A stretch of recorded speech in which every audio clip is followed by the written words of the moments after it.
सुपुत्र कैसा हो।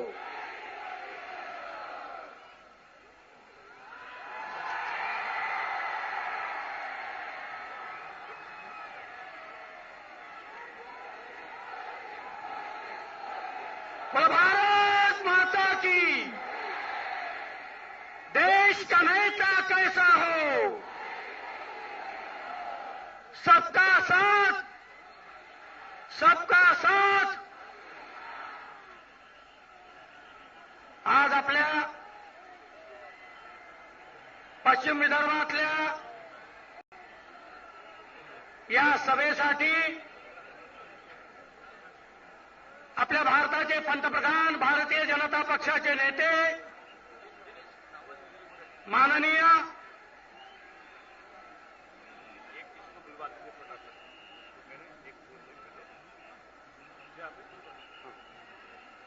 नरेंद्रजी मोदी आज आपल्यामध्ये उपस्थित झालेले आहेत।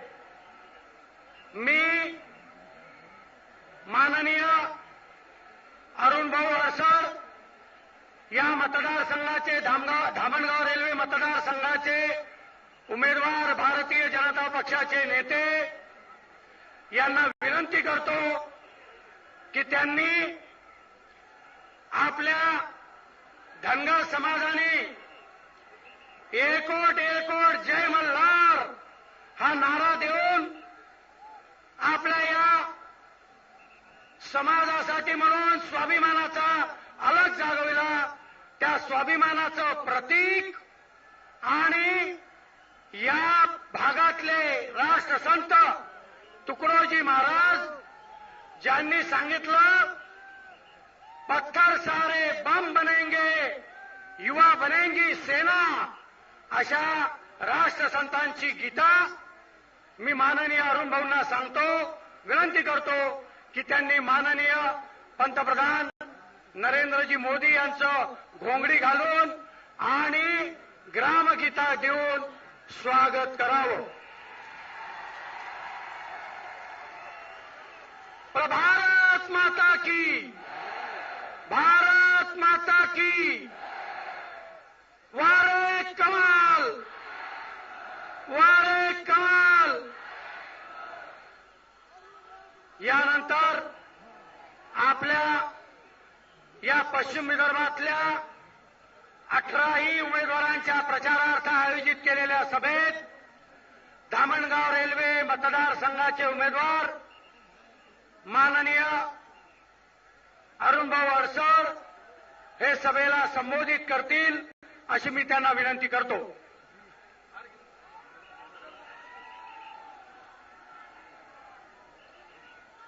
तत्पूर्वी आपल्या या प्रचार सभेमध्ये 18 उमेदवार माननीय नरेंद्र मोदींचं हार घालून स्वागत करतील।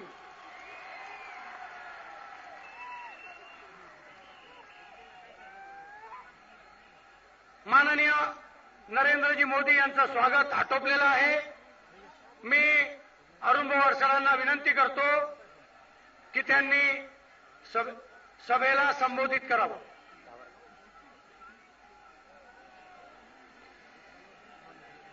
आजच्या या विशाल सभेला संबोधित करण्याकरता आपल्यामध्ये उपस्थित भारताचे भाग्यविधाते, देशाचे लाडके पंतप्रधान, आपले नेते आदरणीय नरेंद्रभाई मोदी, मंचावर उपस्थित आपल्या तिन्ही जिल्ह्यामधून आलेले भारतीय जनता पार्टीचे सर्व सन्माननीय उमेदवार, या ठिकाणी उपस्थित पितृतुल्य नागरिक, आदरणीय मातृशक्ती आणि ज्यांनी लोकसभेमध्ये इतिहास घडवला अशा 72 युवक मित्रांनो, आदरणीय मोदी जी, मैं अपने आप को गौरवान्वित महसूस कर रहा हूं। मैंने मोदी जी के कंधे से कंधा लगाकर भारतीय जनता पार्टी के भूतपूर्व अध्यक्ष माननीय मुरली मनोहर जी जोशी, इनकी एकता यात्रा में मोदी जी के नेतृत्व में उस रथ पर मैं भी था। उस समय के एक कार्यकर्ता आज पूरे विश्व को मार्गदर्शन करने के लिए भारत के पंतप्रधान बनकर मेरे मतदार संघ में आए हैं। ये मेरा बहुत बड़ा सौभाग्य मैं मानता हूं। बंधू आणि भगिनींनो, आपण लोकसभेमध्ये भारत काँग्रेस मुक्त केला। युवा पिढी गेल्या 60 वर्षाच्या काँग्रेसच्या प्रवासाला, कार्याला कंटाळली होती। स्वर्गीय भारतरत्न डॉक्टर बाबासाहेब आंबेडकरांनी सांगितलं होतं कि हर 10 साल के बाद एक नया राष्ट्र निर्माण होता है। काल परवा 8 वर्षाचा असणारा मुलगा 10 वर्षाला 18 वर्षाचा झाला आणि त्यानं 10 वर्षामध्ये प्रचंड क्रांती करून आदरणीय मोदीजींच्या नेतृत्वाखाली हे देशाचं भविष्य घडवण्यासाठी त्यांना संधी दिली। आम्ही पुराणात ऐकलं होतं की भगीरथ त्यानं गंगा आकाशातून जमिनीवर आणली, पण साक्षात भगीरथ आमच्या समोर नरेंद्रजी मोदी यांच्या रूपानं बसलेले आहे।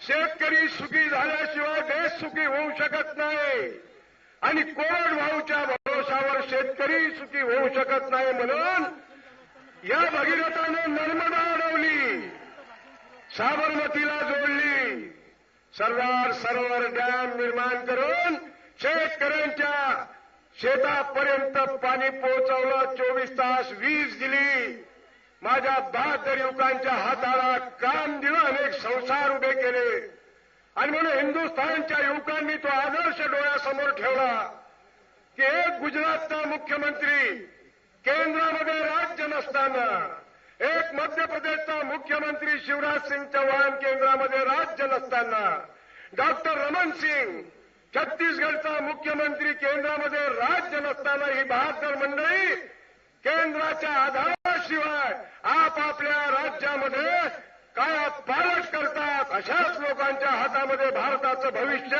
अबाधित राहू शकते हे लक्षात आल्यावर या देशातल्या तरुणांनी देशाचं भाग्य बदलवलं। मित्रांनो, आपल्याला मोदीजींना ऐकायचं आहे, त्यामुळे मी जास्त वेळ घेणार नाही, परंतु मोदीजींचा आवाज मी जेव्हा हेलिकॉप्टरवर घ्यायला गेलो बसलेला आहे आणि म्हणून 1-2 मिनिटं मी फक्त आपल्यामध्ये उभा राहणार आहे। मित्रांनो, या मतदारसंघामध्ये मोदी जी, मैं आपको गुजारिश करना चाहता हूं कि ये किसान कपास और सोयाबीन की फसल लेने वाले किसान हैं। हमारे महाराष्ट्र में तो फेडरेशन एकाधिकार योजना बंद हो गई, लेकिन आपकी जो केंद्र की सीसीआई है, वो सीसीआई की खरीदी यदि जल्दी से जल्द शुरू की गई तो हमारे किसानों को बड़े पैमाने पर कपास का भाव मिल सकता है। बंधू भगिनींनो, आपल्या भागामध्ये विदर्भावर पहिले बेकारीची कुऱ्हाड असताना येथे तांडेच्या तांडे युवकांचे बेरोजगार झाले आहे। म्हणून या ठिकाणच्या तिन्ही एमआयडीसी विदर्भामध्ये उद्योग आले पाहिजे, या दृष्टीने मी माननीय मोदीजींना आग्रहाची विनंती करणार आहे की ज्या तरुणांनी देशाचं सूत्र तुमच्या हातात दिलं त्यांच्या हातालाही काम द्या, या पद्धतीची मागणी आपल्या सगळ्यांच्या वतीनं करतो। मित्रांनो, जास्त न बोलता मी आपल्या सगळ्यांना मतदारसंघाच्या 72 लोकांना सांगू इच्छितो की एखादी नाली बनवणं, एखादा रस्ता बनवणं म्हणजे विकास नाही आहे, तर माझ्या तरुण पोरांच्या हाताला काम। मोदीजीने ज्या पद्धतीनं शेतकऱ्याला या सगळ्या गर्तेतून बाहेर काढण्याचा प्रयत्न केला, त्या दृष्टीनं आपल्या मतदारसंघामध्ये, आपल्या विदर्भामध्ये आपण हे काम करू। आणि म्हणून माझ्या युवकांना सांगतो की आम्ही निवडून आल्यानंतर महाराष्ट्रामध्ये सत्ता पक्की आपली येणार आहे, कोणी माईचा लाल रोखू शकत नाही। आणि या सरकारकडून, या महाराष्ट्राच्या सरकारकडून जागोजागी युवकांसाठी कृषीवर आधारित असे कारखाने काढून युवकांच्या हाताला काम दिल्या जाईल. ज्या ठिकाणी गाव आहे, सक्षम गाव आहे, त्या ठिकाणी व्यायामशाळा, गाव तिथं व्यायामशाळा, गाव तिथं वाचनालय, एमपीएससी, यूपीएससी, आयएस, आयपीएस या सगळ्या परीक्षांसाठी आपल्या खेड्यागाव भागातून तालुक्याच्या ठिकाणी आपण कुठल्याही परिस्थितीमध्ये मार्गदर्शन केंद्र काढू असं आपल्या सगळ्यांना सांगतो. एकच सांगतो मित्रांनो, माझं बॅनर लागलेलं आहे. आज नरेंद्रजी मोदी भारताचे लाडके असले तरी जगाला मार्गदर्शन करतायत. अशा नेत्यानं आमच्या इथं येऊन कमल फुलवण्याचा प्रयत्न केला आणि म्हणून मी आपल्या सगळ्यांना एकच सांगतो, साथियों, कमल खिलेगा, अंधेरा छटेगा और अरुणोदय होके रहेगा. इसी शब्दों के साथ मैं आदरणीय मोदी जी का अपने मतदार संघ की ओर से तहे दिल से शुक्रगुजार हूं. उन्होंने आकर हमें दर्शन भी दिया और मार्गदर्शन भी करने वाले हैं. उनके नेतृत्व में हिंदुस्तान में जैसा परिवर्तन किया उसी प्रकार का छत्रपति शिवाजी महाराज के स्वाभिमानी महाराष्ट्र को फिर से स्वाभिमानी बनाने के लिए भारतीय जनता पार्टी के यहां बैठे हुए सभी नुमाइंदों को आप उनकी कमल की बटन दबाकर चुन के दीजिए. यही प्रार्थना करते हुए आदरणीय मोदी जी ने या ठिकाणी आपली चरणराज या ठिकाणी आमच्या इथं लावली. त्याबद्दल आपल्या सगळ्यांच्या वतीनं आदरणीय मोदीजींना मनापासून धन्यवाद देतो. माझ्या शब्दांना विराम देतो. जय हिंद, जय विदर्भ.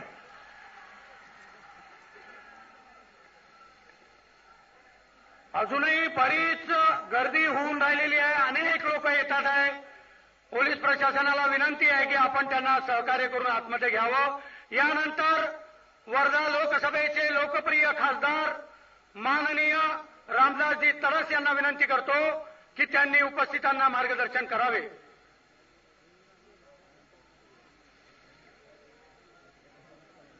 या देशाच्या कोटी कोटी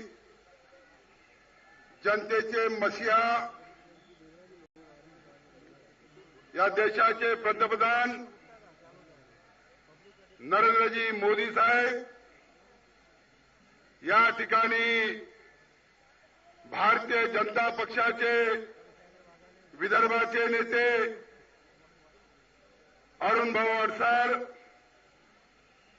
या भागातील सर्व भारतीय जनता पक्षाचे उमेदवार बंधू आणि भगिनींनो,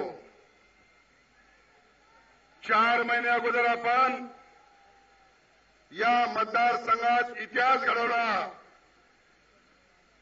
आणि माझ्यासारख्या सर्वसाधारण कार्यकर्त्याला प्रचंड बहुमतानं निवडून दिला.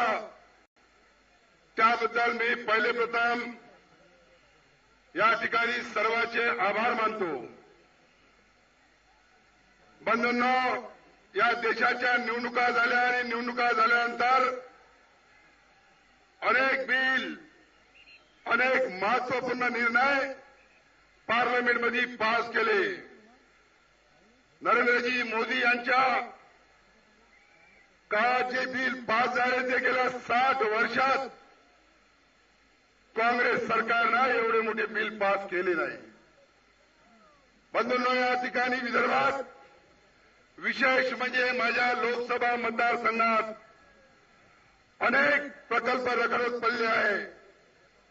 सिंचनाच्या माध्यमातून लोअर वर्धा प्रकल्प असो, अप्पर वर्धा प्रकल्प असो, नाळनाळा असो, आजनसरा प्रकल्प असो, गेल्या 30 वर्षापासून या ठिकाणी जनतेच्या शेतीला पाणी नाही.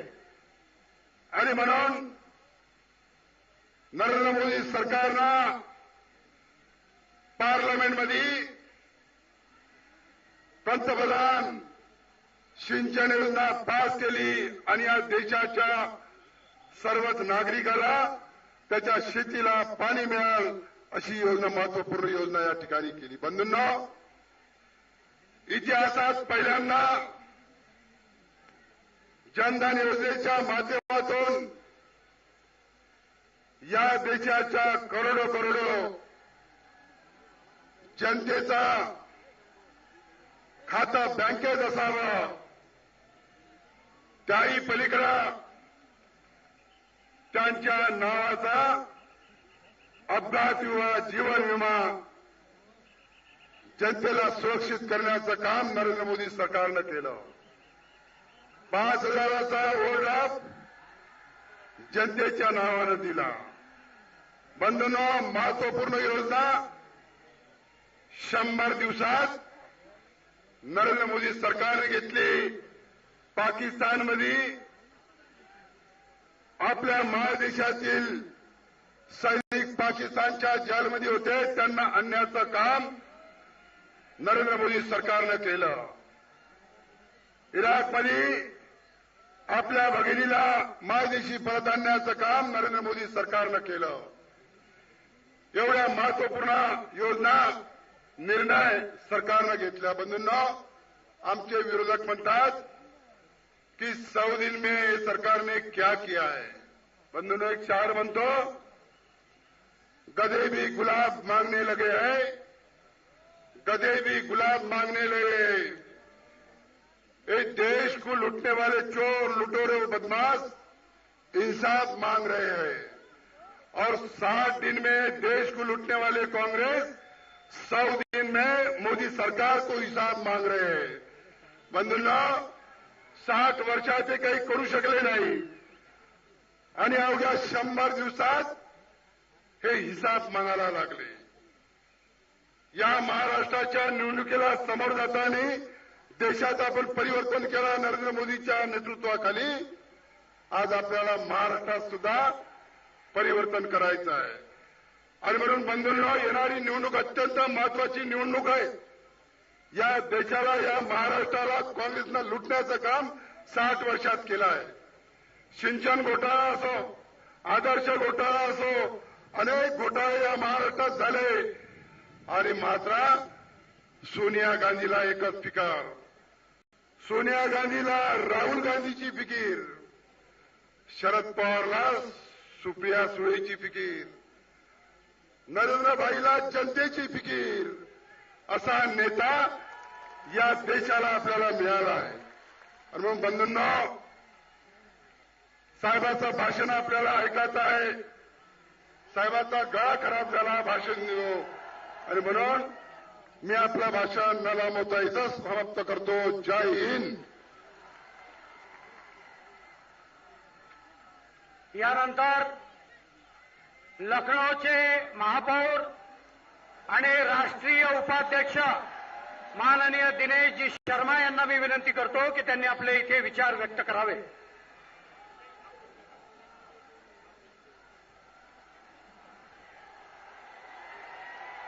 आपल्या सर्वांमध्ये आपला उत्साह पाहून आपल्या देशाचे पंतप्रधान, ज्यांनी या देशामध्ये एक मोठी विकासाची क्रांती आणली, माननीय नरेंद्र मोदीजींना मी विनंती करतो की त्यांनी या विशाल जनसमुदायाला संबोधित करावे. माननीय नरेंद्रजी मोदी.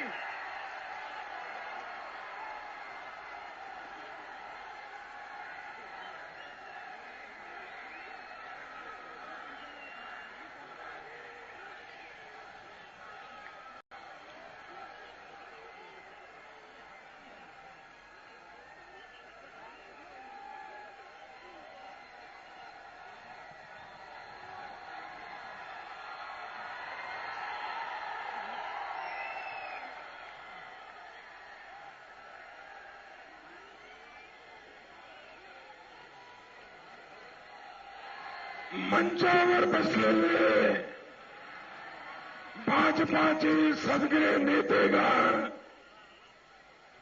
सगळे उम्मीदवार,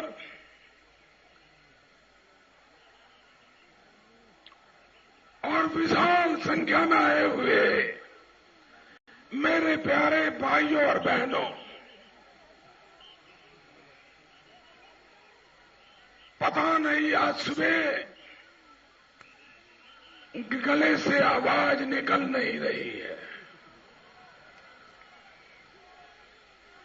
मैं आप सबकी क्षमा मांगता हूं कि आप इतनी दूर दूर से मुझे आशीर्वाद देने के लिए आए। मैं आपको विश्वास दिलाता हूं कि आपके आशीर्वाद से महाराष्ट्र में पूर्ण बहुमत वाली भाजपा की सरकार बनेगी।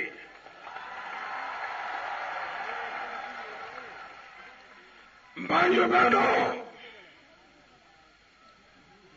किसान को क्या चाहिए? क्या किसान अपने लिए गाड़ी मांगता है? क्या किसान अपने लिए बंगले मांगता है? किसान को सिर्फ चाहिए पानी।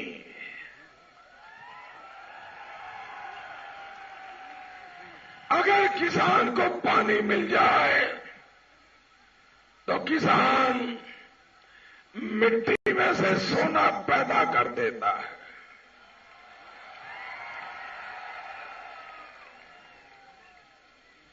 यहां के फल सारी दुनिया में प्रसिद्ध है। यहां के संतरे विश्व ने उसकी उत्तम गुणवत्ता की बात कही है। लेकिन संतरे का रस तो सारी दुनिया को अच्छा लगता है, लेकिन मेरे किसान को संतरे का रस नहीं, जहर पीने के लिए मजबूर होना पड़ता है। जो दुनिया को संतरे का रस पिलाता है, वो किसान आत्महत्या करने पर मजबूर हो जाता है। भाइयों बहनों, यहां का किसान कपास पैदा करता है, दुनिया कपड़े पहनती है, लेकिन मेरा किसान जो दुनिया को ढकने का काम करता है, वो बेमौत मरने के लिए मजबूर हो जाता है। भाइयों बहनों,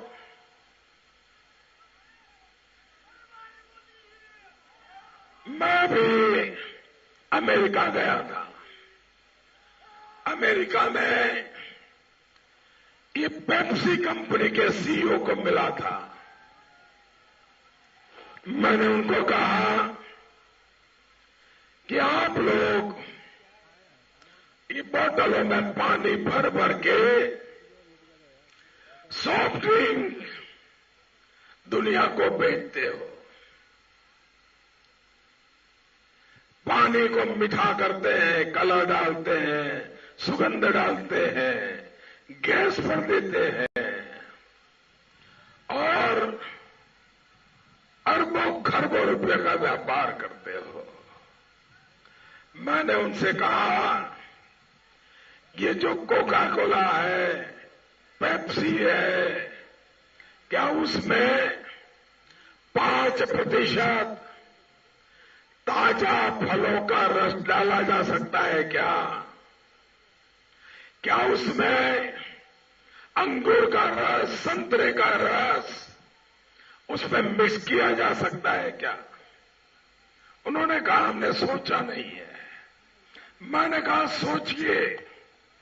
मैंने सरकार में भी कहा है कि लेबोरेटरी में अध्ययन किया जाए कि क्या इन सॉफ्ट ड्रिंक के अंदर अगर 5% ताजा फलों का रस डाल दिया जाए तो फलों की खेती करने वाला मेरा किसान कभी उसको आत्महत्या नहीं करनी पड़ेगी।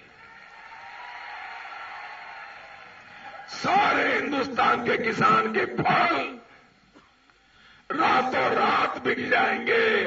ये सारी कंपनियां खरीदने के लिए आपके खेत में आकर के खड़ी हो जाएगी, ये संभव है भाइयों। जो कपास की खेती करते हैं, भारत सरकार ने एक योजना बनाई है, 5F formula, 5F formula, farm to fibre, fibre to fabric, fabric to fashion, fashion to foreign.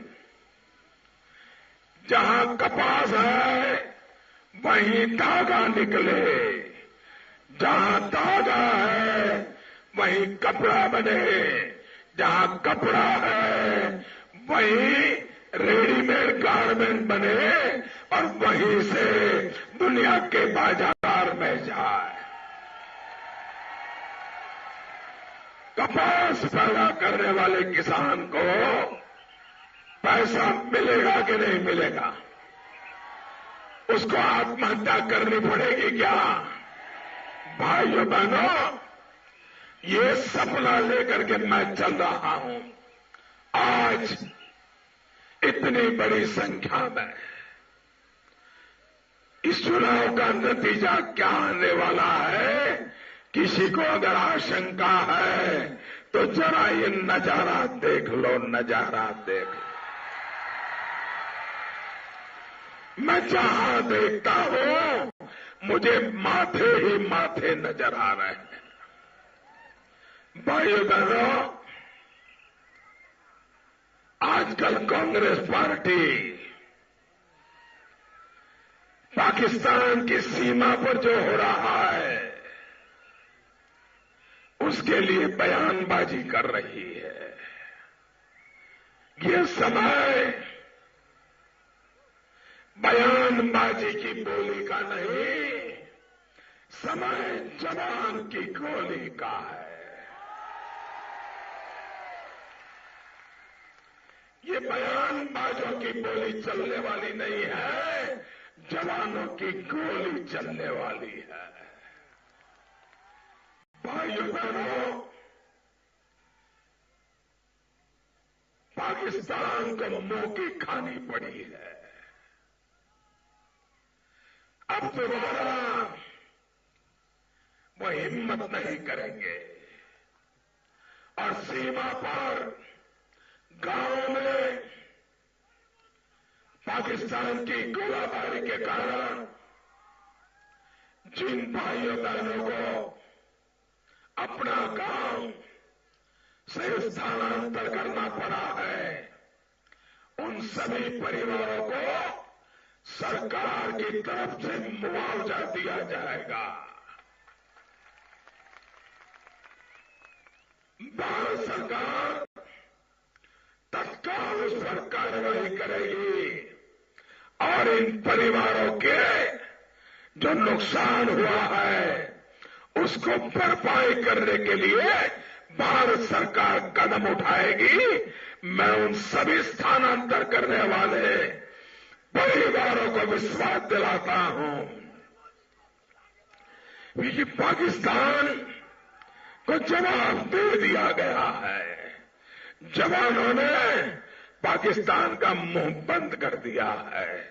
मेरे भाइयों बहनों, 15 अक्टूबर को चुनाव है।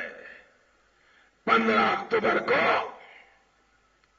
आप कमल पे मिशन बटन दबा के कमल पे बटन दबा करके 15 साल की परेशानियों से मुक्ति पाइए,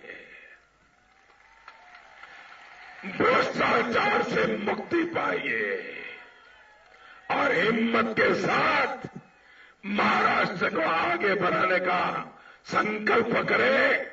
मैं फिर एक बार मेरी गले की कठिनाइयों के बावजूद भी आपने जो प्यार दिया है, आशीर्वाद दिया है, इसके लिए मैं आपको शत शत वंदन करता हूं और संत तुकडोजी महाराज की इस धरती को प्रणाम करता हूं, गाडगे